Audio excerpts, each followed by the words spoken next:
Episode की शुरुआत में हम देखते हैं कि पीटी क्लास के दिन मोशिन सर के पास आकर अपनी बीमारी का बहाना लगाकर वो उस दिन सर से छुट्टी ले लेती है।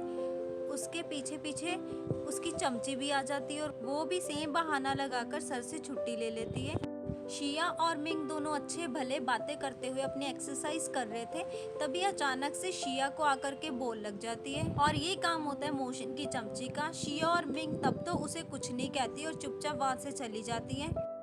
पर ये बला हटने वाली कहाँ से? शिया और मिंग जब दोनों रनिंग कर रही होती तो ये चुड़ैल आकर के इनको तंग करती है। ये उन दोनों को प्रोवोक करना चाहती थी, पर शिया उनको कुछ भी नहीं कहती। पर मिंग से चुप नहीं रहा जाता तो मिंग बोलने लग जाती है, पर मोशिन उसे उसके पापा की जॉब की धमकी के बारे में बोलती है। फिर मोशिन की चमची शिया को थप्पड़ मारने लगती है तो शिया उसको पकड़ के नीचे गिरा देती है, जिससे दोनों ही नीचे गिर जाते हैं और सर उनको देख लेते हैं। सर भागे भागे उनके पास आते हैं और शिया को डांटने लग जाते हैं। मोशिन सर के सामने अच्छा बनने की कोशिश करती है और कहती है कि सर शिया की कोई गलती नहीं है, शिया से अचानक से धक्का लग गया, इसको पनिश मत करना। शिया मोशिन से नहीं हारना चाहती थी, वो उसको बोलने लग जाती है तो सर गुस्से में आकर के शिया को इस फील्ड के 20 राउंड मारने के लिए बोलते हैं। मोशिन का तो प्लान ही सक्सेसफुल हो गया, क्योंकि वही तो ये चाहती थी। शिया को मोशिन पे गुस्सा तो बहुत आता है, पर वो कुछ कर नहीं सकती।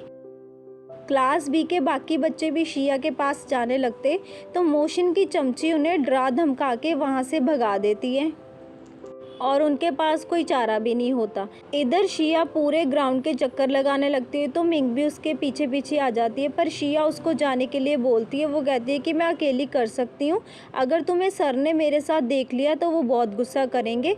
ये सुन करके मिंग फिर वापस चली जाती है। शिया फिर अकेली ही उस ग्राउंड के चक्कर लगाना शुरू कर देती है और वो इतना थक जाती है कि एक बारी तो वो नीचे ही गिर जाती है। तभी गाउगान आ जाता है और क्लास बी के सारे बच्चों को भगा देता है। वो सर से कंप्लेंट कर देता है तो सर आ करके क्लास बी के बच्चों को वहाँ से भगा देते हैं। मोशिन ये सब आराम से बैठकर देखना चाहती थी तो मोशिन की चमची उसे बिठा देती है और अपने हाथों से उसका पंखा झलने लग जाती है। उसे कहती है कि धूप बहुत ज़्यादा है तो उसकी चमची उसके लिए आइसक्रीम लेने चली जाती है। उधर हंस से शिया के घर आने का वेट नहीं हो रहा था तो हंस स्कूल ही चला आता है और सारी बात बताता है लिंग को कि उसने मुझे कौन सी शर्ट दी है। तो लिंग ये सब सुन करके उसका बहुत मजाक बनाता है। तभी वहाँ पे हन को मोशिन की चमची मिल जाती है तो हन उससे पूछता है शिया किधर है। मोशिन की चमची को पहले तो कुछ सूझता नहीं, तो फिर बाद में वो सोच के कहती कि शिया लाइब्रेरी में है। जैसे ही वो दोनों लाइब्रेरी की तरफ जाते हैं और चेक करते हैं, लाइब्रेरी का डोर तो बंद होता है। तो फिर उनको अचानक याद आता है फील्ड का, तो वो दोनों फील्ड की तरफ भाग जाते हैं। फील्ड के चक्कर लगा लगा कर शिया की हालत बहुत बुरी हो गई थी, पर मोशिन उसे कहती है कि अपनी पनिशमेंट अच्छे से करना, नहीं तो वो सर को कंप्लेंट कर देगी। तभी मोशिन की चमची आकर के उसे बुलाती है, पर मोशिन इरिटेट होने लग जाती है। तो हन खुद ही वॉन्जन यानी कि मोशिन की चमची को पीछे हटा करके मोशिन के कंधे पर हाथ रखता है। मोशिन और इरिटेट हो जाती है और जैसे पीछे मुड़ के देखती है हन खड़ा होता है। हन को देखकर मोशिन के फेस का रंग उड़ जाता है तो हन उसे पूछता है शिया क्यों भाग रही है। मोशिन के पास कोई जवाब नहीं होता देने के लिए। हन को मोशिन पे बहुत गुस्सा आ रहा होता है, जैसे वो कह रहा हो कि मैं तुम्हें तो बाद में ही देख लूंगा। लिंग भी शिया को रोकने के लिए उसके पीछे जाता है, पर शिया रुकती नहीं है। शिया ढीठ होती है, वो किसी का कहना मानती ही नहीं जल्दी। तभी उसके पास हन आता है। हन उसको कहता है कि प्लीज तुम रुक जाओ, पर शिया कहती कि मैं मोशिन से नहीं हारना चाहती। इतना मनाने पर जब शिया नहीं मानती तो हन उसे अपनी गोद में उठा लेता है। जैसे ही वो शिया को अपनी गोद में उठाता है, शिया बेहोश हो जाती है। लिंग ये सब देख करके हैरान होता है। हन वरीड था शिया के लिए, इसीलिए तो उसने उसको गोद में उठाया, पर लिंग को ये बात हजम नहीं होती। जाते हुए हन मोशिन की तरफ गुस्से भरी नजरों से देखता है। मोशिन का प्लान तो उस पर ही भारी पड़ जाता है। घर में मॉम मैनेजर से कहती है कि सुबह से मेरी आंख क्यों फड़क रही है। तभी शिया को ऐसी हालत में देखकर मॉम चिल्लाने लगती है और हन से पूछती इसे क्या हो गया। तो हन कहता है कि ये स्कूल में सो गई थी। शिया के लिए मॉम बहुत परेशान हो जाती है और परेशान होकर लिंग से पूछती है कि एक्चुअल में हुआ क्या था। सब जानते हुए भी लिंग मॉम को नहीं बताता और बोलता है कि मुझे तो खुद अच्छे से नहीं पता। मैनेजर हन की मॉम को परेशान होते हुए देखकर उन्हें कहते हैं कि क्या पता हन ने शिया को एक्सेप्ट कर लिया हो। इससे मॉम तो बहुत ही खुश हो जाती है। लिंग मैनेजर से पूछता है कि आपने अभी क्या बोला। तो मैनेजर लिंग से कहती कि जब शिया को पहली बार घर में लाया गया था तो हन की मॉम उसे हन की वाइफ के रूप में लेकर आई थी। वो शुरू से ही हन और शिया की जोड़ी बनाना चाहती थी। हन शिया को रूम में अंदर ला करके उसको बिस्तर पे लेटा देता है। तभी मॉम भी आ जाती है उनकी बातें सुनने के लिए और डोर पे खड़ी हो जाती है ताकि वो शिया और हन की बातें सुन ले। तभी हन अपने पर्सनल डॉक्टर को कॉल करके उसे घर बुलाता है और अपना हेलीकॉप्टर भेजने की बात करता है। मॉम ये सब सुन करके बाहर हंस रही होती है। हन बड़े प्यार से शिया के पास जाके उसे कहता है कि जितना बुरा मैंने सोचा था उतनी बुरी तुम हो नहीं, तुम इस घर में रह सकती हो, तुम्हें कहीं जाने की ज़रूरत नहीं है। एक्चुअल में अब हन के अंदर फीलिंग्स आ गई थी शिया के लिए, वो शिया को लाइक करने लग गया था और ये बात हन सीधी सीधी तो बोल नहीं सकता था।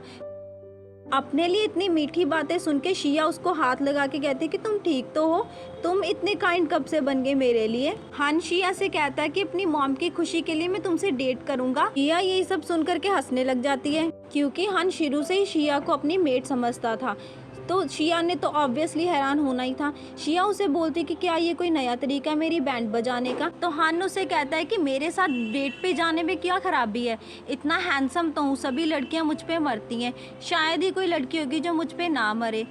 ये सब सुन के शिया बहुत हंसती है तो हन उसे मेड की तरह ट्रीट करने लग जाता है। शिया बोलती है कि मुझे तो यही सूट करता है।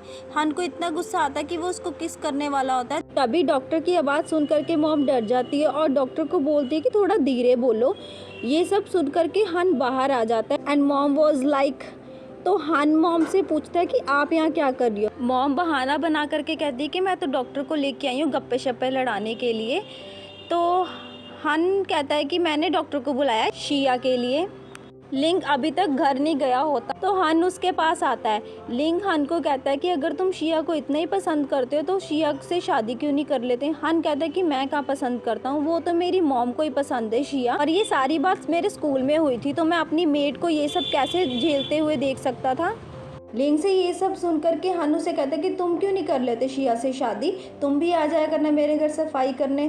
जब लिंग जा रहा होता है तो हन उसे पूछता है तुम शिया से नहीं मिलोगे। लिंग कहता है कि शिया को आराम की ज़रूरत है, उसका ध्यान रखना। और लिंग हन से पूछता है कि तुम्हारे फादर कब आएंगे, क्योंकि शिया को उसने अपने दादाजी से मिलाना है और इसके बाद शिया उसके दादाजी के घर शिफ्ट हो जाएगी। हन हैरान सा हो जाता है और लिंग के जाने के बाद वो सोचता है कि कितनी जल्दी टाइम बीत गया। डॉक्टर के आने पर हन डॉक्टर से पूछता है कि शिया कैसी है। डॉक्टर कहते हैं कि शिया ठीक है पर उसको रेस्ट की ज़रूरत है और हन से बोलते कि वो हेलीकॉप्टर ना भेजे, वो खुद से आ जाया करेंगे। तो हन कहता है कि आगे से इसकी ज़रूरत नहीं पड़ेगी। नींद ना आने की वजह से हन परेशान हो जाता है, उसको शिया के साथ बिताए हुए सारे वो पल याद आ रहे होते, उसके साथ बिताए हुए हर छोटे बड़े लम्हे को वो याद करने लग जाता है। मतलब ये तो फाइनल है कि हन महाराज शिया के प्यार में पड़ ही गए। तभी उसको लिंग की कही हुई वो बात याद आ जाती है कि उसके फादर के आने पर वो शिया को यहाँ से ले जाएगा। तो हन कहता है कि उसकी मर्जी से ये सब कुछ नहीं होगा, वो जब चाहे शिया को यहाँ से नहीं लेके जा सकता। जब शिया के रूम से आवाज़ आती है तो भागकर हन शिया के रूम में जाता है। शिया नीचे गिरी होती है तो हन अंधेरे में उस पर पैर रख देता है। शिया शोर में जाने लगती है तो लिंगो से कहता है कि तुम यहाँ पे क्या कर रही हो। शिया बोलती है कि मैं यहाँ पे पानी लेने आई थी तो नीचे गिर गई। हन शिया से कहता है कि तुम किसी को बुला भी तो सकती थी। जैसे ही हन शिया को उठाने लगता है तो उसको याद आ जाता है कि मैं क्यों इसकी हेल्प कर रहा हूँ फ्री में, तो वो शिया को नीचे गिरा देता है। शिया उस पर चिल्लाने लगती है तो हन उसे कहता है कि पहले मुझसे भीख मांगो हेल्प की। शिया कहती है कि बाहर का दरवाज़ा उधर है, चले जाओ यहाँ से। हन चला जाता है। शिया ये एक्सपेक्ट नहीं कर रही थी कि हन ऐसे ही चला जाएगा उसकी बिना हेल्प करे। बाहर खड़ा हुआ हन शिया के भीख मांगने की वेट कर रहा होता है पर शिया तो बहुत ही ढीठ होती है। हन दरवाजे पर खड़ा हुआ इधर उधर उसकी वेट ही कर रहा होता है। शिया अंदर नौटंकी कर रही होती है कि कोई मेरी हेल्प नहीं कर रहा, मेरे पैर पे इतनी चोट लगी है, कोई मुझे नहीं पूछ रहा। तो हन को बेचारे को जाना ही पड़ता है। हन उसे जा कर के कहता है कि क्या तुम क्यूट तरीके से लड़कियों जैसे नहीं बोल सकती हेल्प के लिए। शिया उसे कहती है कि क्यूट के अलावा भी उसके पास बहुत सारे तरीके हैं अपना काम निकलवाने के लिए। शिया को ये पता होता है कि बिना भीख मांगे हन उसकी हेल्प नहीं करने वाला, तो वो हन को उधर ही खड़ा होने के लिए बोलती है और धीरे धीरे हन की तरफ खिसकती है और हन की पैंट पकड़ के खड़ी होने की कोशिश करती है। हन चिल्लाता है कि मेरी पैंट छोड़ो। मॉम उधर से गुजर रही होती है तो उनकी आवाज़ सुन करके उनके रूम की तरफ जाती है और डोर ओपन करके उनको इस हालत में देखकर बोलती है कि मुझे कोई जल्दी नहीं है, आराम से। मॉम गला संभाल लेती है तो वो लोग चिल्लाते हैं। मॉम तो इतना खुश हो जाती है। तो मॉम के जाने के बाद वो दोनों बहुत एम्बैरस फील करते हैं। अगले दिन स्कूल जाते टाइम वो दोनों ही एक दूसरे से बात नहीं करते, मतलब एक दूसरे से पलटी मार के बैठे हुए होते हैं। स्कूल में भी वो दोनों एक दूसरे को इग्नोर कर रहे होते हैं। जब शिया स्कूल में सफाई कर रही होती है तो हन उसके मॉप को पैर मार के वहाँ से चला जाता है। शिया को गुस्सा तो बहुत आता है पर वो उसको कुछ कहती नहीं है। इसके बाद शिया मिस मारिया से अपने दिल की बात कहती है। उसे हन पसंद तो होता है पर वो बोल नहीं सकती क्योंकि उसे पता होता है कि हन और उसके स्टेटस में बहुत फ़र्क है। शिया कहती है कि अगर स्टेटस देखा जाए तो हन के साथ मोशन ही फिट बैठती है। उसे हन की डेट वाली बात पे भी कोई दिक्कत नहीं थी पर उसे ये लगता था कि अगर वो हन को हाँ कर देगी तो हन उसको ना करके उसका मजाक भी बना सकता है। हान ने मोशन को उस दिन की एक्सप्लेनेशन के लिए ही बुलाया था। जैसे ही मोशन आती उसको लगता कि हान उसके साथ मीठी मीठी बातें करेगा पर हान को तो उसमें कोई इंटरेस्ट ही नहीं होता। तो वो पूछता कि उस दिन हुआ क्या था। मोशन मुंह बना करके कहती है कि मेरी कोई गलती नहीं है, उस दिन शिया को सर ने ही पनिश करा था।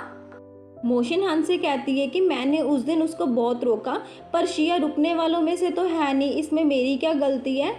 हान लिंग से पूछता है कि तुम्हें क्या लगता है मोशन सच बोल रही है। लिंग नौटंकी करके कहता है कि मुझे लग तो रहा है मोशन सही बोल रही है और होप सो मोशन आगे से उसकी हेल्प ही करेगी। मोशन हन से कहती है कि शिया में ऐसा है क्या, तुम हर टाइम शिया की ही साइड क्यों लेते हो। पर हन उसे इग्नोर करके वहाँ से चला जाता है। बारिश वाला मौसम देख करके मॉम परेशान हो जाती और हन को कॉल करने लगती है कि आते हुए शिया को साथ में लेके आना। हन का फ़ोन मोशन के पास ही टेबल पे रह गया होता है। मोशन जब हन के फ़ोन पे उसकी मॉम की कॉल देखती है तो वो उसके फ़ोन को बंद कर देती है। मॉम परेशान हो जाती है और मॉम ये मैसेज छोड़ देती है कि आते टाइम शिया को लेकर आना स्कूल से। मोशन वो मैसेज पढ़ करके उसको डिलीट कर देती है। इधर शिया हन का वेट कर रही होती है और बहुत तेज बारिश हो रही होती है। तभी हन की जैसी सेम गाड़ी आती है तो शिया उस गाड़ी में जा कर के बैठ जाती है। हन शिया को लिए बिना ही घर आ जाता है तो मोम उसे देख करके कहती है कि तुम अकेले क्यों आ गए हो, शिया किधर है, उसको क्यों नहीं लेकर आया, मैंने तुम्हें मैसेज भी करा था शिया को साथ लेकर आना। पर हन बोलता है कि मेरा तो फ़ोन स्कूल में ही रह गया। हन भी शिया के लिए परेशान होने लग जाता है तो मोम हन को कहती है कि जाओ जाकर शिया को लेकर आओ। तो हन फिर भागा भागा जाता है शिया को लेने के लिए। उधर गाड़ी में मोशन आकर बैठती है क्योंकि हन और मोशन की गाड़ी सेम होती है और गलती से शिया मोशन की गाड़ी में बैठ जाती है।